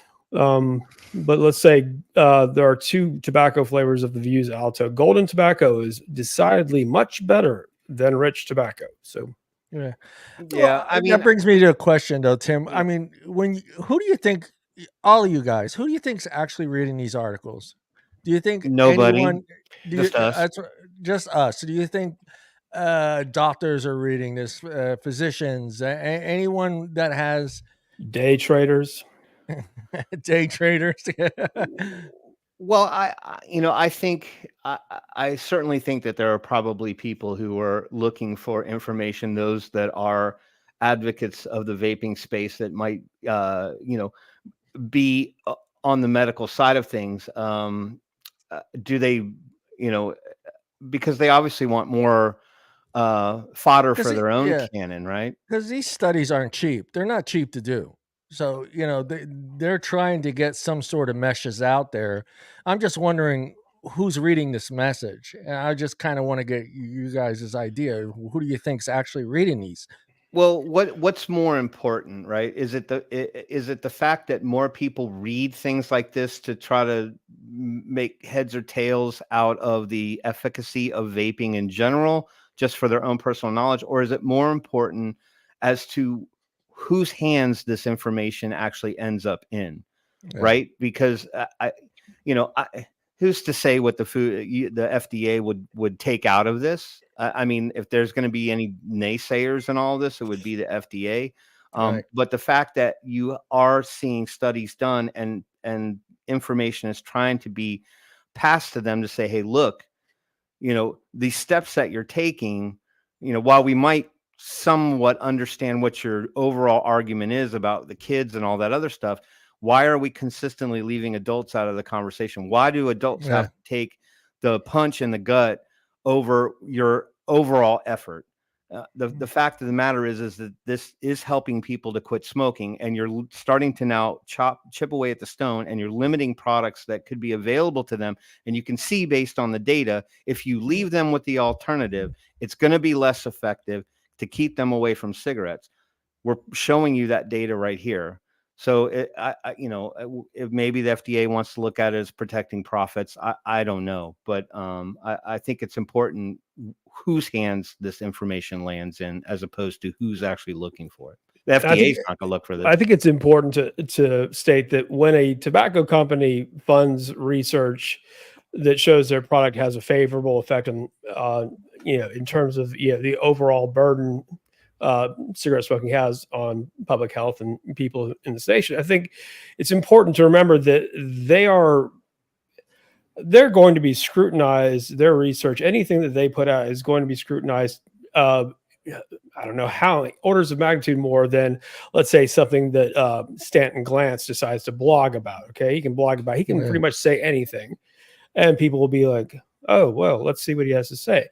Reynolds, regardless of what you think of them, they put out a statement. Everyone and their sister who has an interest in studies of this kind, they're going to go over it with a fine-tooth comb, looking for discrepancies, errors, things that methodological problems. Let's just say when they do make a statement like this, you can be assured that they thought long and hard about whether or not to make the statement. Yeah. I think too, you have to know that like they're definitely paying to have these or pushing to have these things published in like something that a political journal where people that make decisions would see it. I think that's who they're more like aiming towards when they do things like that. I don't think it's the medical side of it as much as it is, hey, our products work, which is great. I mean, everyone should know that they work, but I think there's always an agenda, you know what I mean, with stuff like that. Okay. Sure. And I agree with that. It doesn't mean they aren't effective on several. Let's just say definitely. I think all harm reduction matters. I think it should all be approved. I just wish everyone had that outlook. I completely agree. Yep. Nope. Totally agree. I'm pretty sure Truth Initiative paid to have its depression, or Truth Orange paid to have its depression stick campaign in whatever spots they were able to get it. And gosh, I think they won an award for being awful human beings. Anyway. Timmy. All right, so let's move on to the next one. I think this one somewhat touches on a question that John had last week when he was asking, didn't somewhere we have some data that said like how much e-liquid is equal to how many cigarettes or things like that, like in a pot? This one somewhat addresses that. It did have some data, so we can pull out of it what we want. But this one is another. This actually is from the Yale School of Public Health, so I don't know what kind of weight the Yale School of Public Health holds. But I thought that this was an interesting one. I got to make sure I find the right one. All right, so this is another one that's pointing out something that I think we all thought was pretty much the obvious outcome. So again, tobacco purchases rise following the restriction of e-cigarette sales. So again, this is the unintended consequences of policy that goes on. So there was 3 main talking points that fell under this. So here were the key findings, right? So they said for every 0.7 milliliters of e-cigarette e-liquid that goes unsold due to flavor restrictions, 15 additional cigarettes are sold. Wow. So you can now do the math, John. Yeah. So 0.7 milliliters. So I'm going to guess a full milliliter probably get you pretty close to a full pack of cigarettes. Yeah.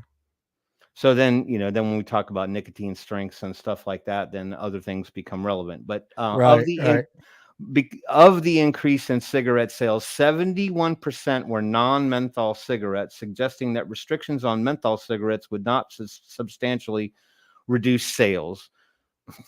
Well, I mean, that might be true. I think, as long as you have the vehicle, people will find ways to get around mentholating it later. With that said, so interesting that they found that particular piece of data relevant to that. 71% were non-menthol cigarettes. 70. So I guess more people are buying Marlboro Lights versus Newports. Is that how I'm supposed to read that? E-cigarette flavor restrictions in place for a year or longer yielded a 20% increase in the sales of cigarette brands disproportionately used by underage smokers. Disproportionately used by underage smokers. E-cigarette flavor restrictions in place for a year or longer yielded a 20% increase in the sale of cigarette brands disproportionately used by underage smokers. What are they buying? I don't know what underage smokers buy. The most popular brands among underage smokers, meaning anyone who's under the age of 21. Right. All right. So that's weird. Yeah, that's weird. Yeah, but this one went on to more or less. I mean, there's some. Allie might know the brands. I forget what they are, but they're I the don't know. usual. I mean, I would assume. I would like say Marlboro is at the Light. top of the Yeah. list. Yeah, Marlboro. Period. Marlboro Reds were big when I was smoking, but I ended up smoking Camels instead of Reds. Marlboro Red Labels to me, baby. That is the bees. Yeah, that is the honey. Anyhow, Yeah. The brand Marlboro, I think, is quite a bit more popular with underage smokers than any other brand. Yeah, it was definitely Marlboro to start, and then it transitioned to Camel. I know some Lucky Strike got thrown in there along the way. You know, I think we probably tried every brand that there was out there, but Marlboro was probably the most consistent one. So it's Marlboro, Newport, and Camel are the preferred brands of cigarettes smoked by young people, according to the CDC. Okay, they know everything too, so we have to agree with sure those. do. Their information is always accurate. Bet on that. Yeah, absolutely. All right. So the immense popularity of electronic cigarettes or e-cigarettes among young people has led many policymakers to restrict the sale of flavored varieties. But rather than nudging people away from vapes, as these e-cigarettes are called, such measures could backfire by driving users to instead buy conventional cigarettes as a much more dangerous product, according to researchers at the Yale School of Public Health. So does this opinion, I have an opinion question. So does this somehow substantiate the gateway theory, or does this somehow substantiate, well, if you're not going to have these particular products on the market, kids will be kids and they're just going to go ahead and try something? Well, what if they were already smoking cigarettes and they went to vaping and then they went back to cigarettes too? Yeah, so the gateway theory is not relevant in this particular sense because they were smokers before. They were smokers before. Right. So in a large-scale, long-term analysis of policies and sales data, the researchers found that for every 0.7 milliliters of e-liquid, the consumable content inside e-cigarettes, also known as vape juice, John, you can say it, that goes unsold due to flavor restrictions, 15 additional traditional cigarettes are sold. The substitution was especially evident among cigarette brands popular with young people aged 20 and under, suggesting that flavor restrictions may increase smoking among youths as well as adults. Those two youths. So the results suggest that this type of policy, which is intended to curb nicotine-related harms, may instead magnify them. This is a study that Mike Pesco, Abigail Freeman, and Alex Lieber were involved in. Yeah, this is this one carries quite a bit of weight. Basically, overall, the study adds additional evidence that regulating a less harmful tobacco product, e-cigarettes, has unintended effects in terms of increasing the use of more harmful cigarettes, period, across the board. Yeah, there's a link out to the actual study itself that was done on the Social Science Research Network. Oh, you're right. There's the names right there. So while neither smoking nor vaping is entirely safe, current evidence indicates say that word, Tim. You can do it. Substantively, greater health harm from smoking than vaping nicotine products, said first author Abigail S. Friedman, an associate professor in the YSPH Department of Health Policy and Management. These policies, public health costs may outweigh their benefits. No shit. Exactly. No shit. Well, I think we've all been saying it all along. I mean, there's a little bit of yah in here. You know, they kind of go back onto the same sort of conversations about randomized clinical trials, show that they're an effective tool for quitting. Unfortunately, then you enter in the flavors, and of course, those could be more attractive to kids. I mean, there's so many things that are attractive to kids. How could you pin this one? I mean, heck, now we got kids drinking charged lemonades at Panera Bread and causing their hearts to basically pop out of their chest. No one cares about that problem. Well, no, Tim, I saw an article today. Have no fear. The FDA is looking into it. It's looking into it. It's on their list. It's on their list.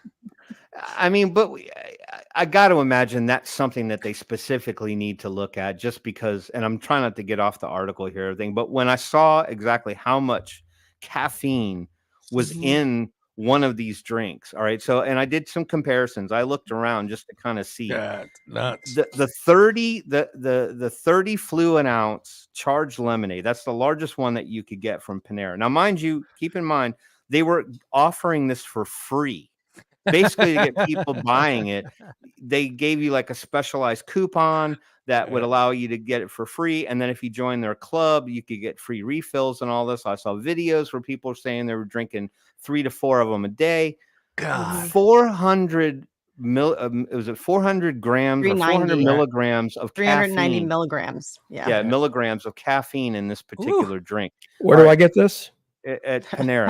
But the FDA says that healthy adults can safely consume up to 400 milligrams a day. So think about it. You're right there. That one drink, you're done. Yeah, you're done. Right, but you don't need 400 milligrams might account for the hours between 6:30 a.m. and 7 in my house. In this house, we believe 400 milligrams is breakfast. Lunch brings but if you look at general comparisons, okay.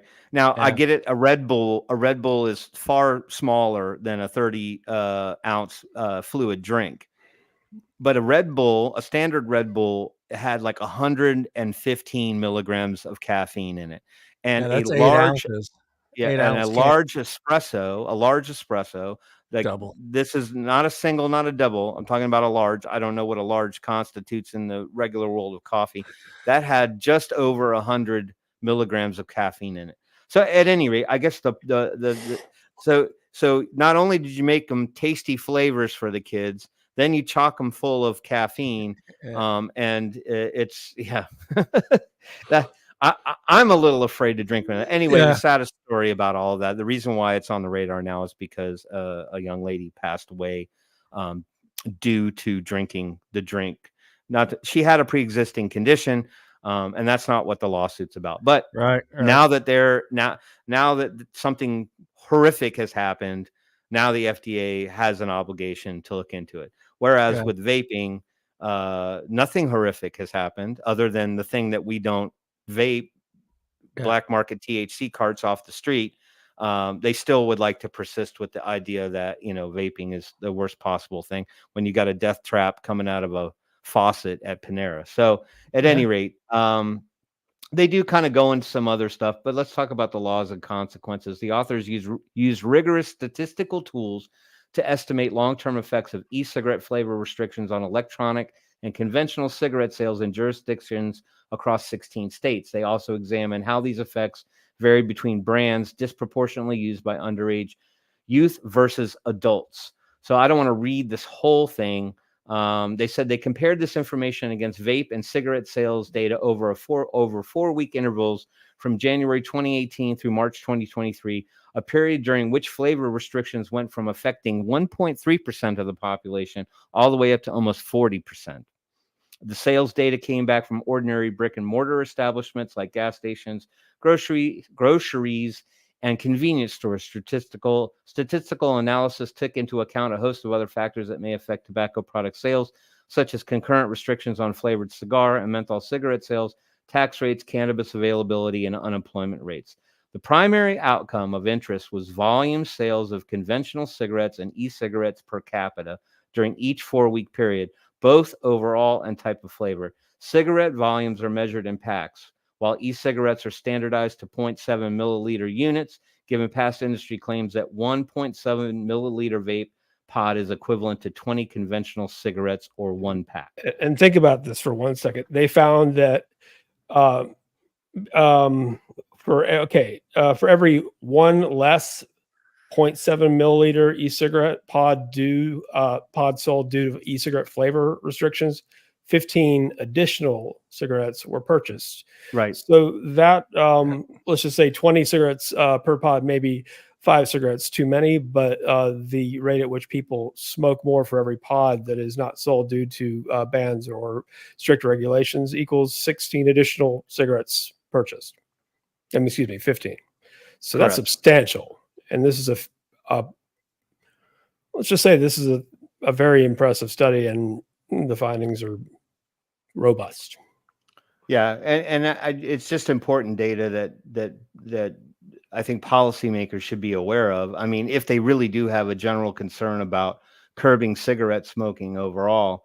The fact that, you know, you're now restricting the alternative, it is driving people back to the counters to go ahead and buy cigarettes again. And that's just truly unfortunate. They did state that the methods had limitations. Sales data did not include e-cigarette sales made online in vape shops or via illicit markets. However, the data did capture most sales of conventional cigarettes. While the study was not a randomized experiment, the analytical methods used were robust enough to identify casual relationships. So I don't know why though that flashing red light doesn't go off above people's heads and just say, the one thing that we tout that we don't want people to do, and you give them a safer alternative or something that could get them away from that. Now we're going to take it away completely, and we're affecting everybody across the board. Yep.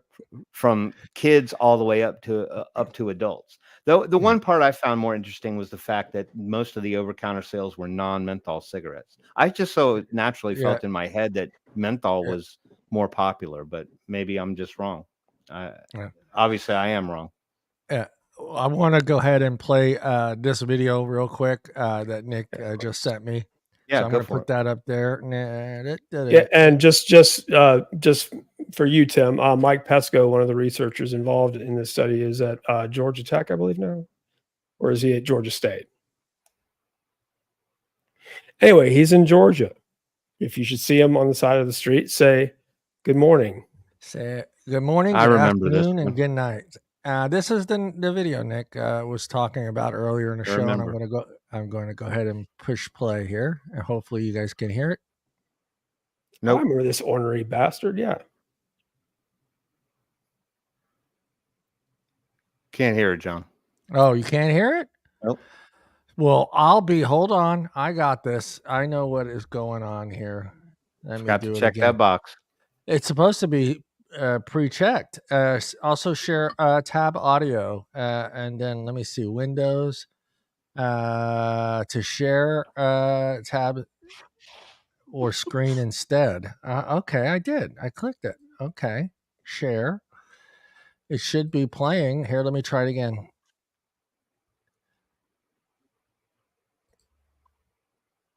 Nope.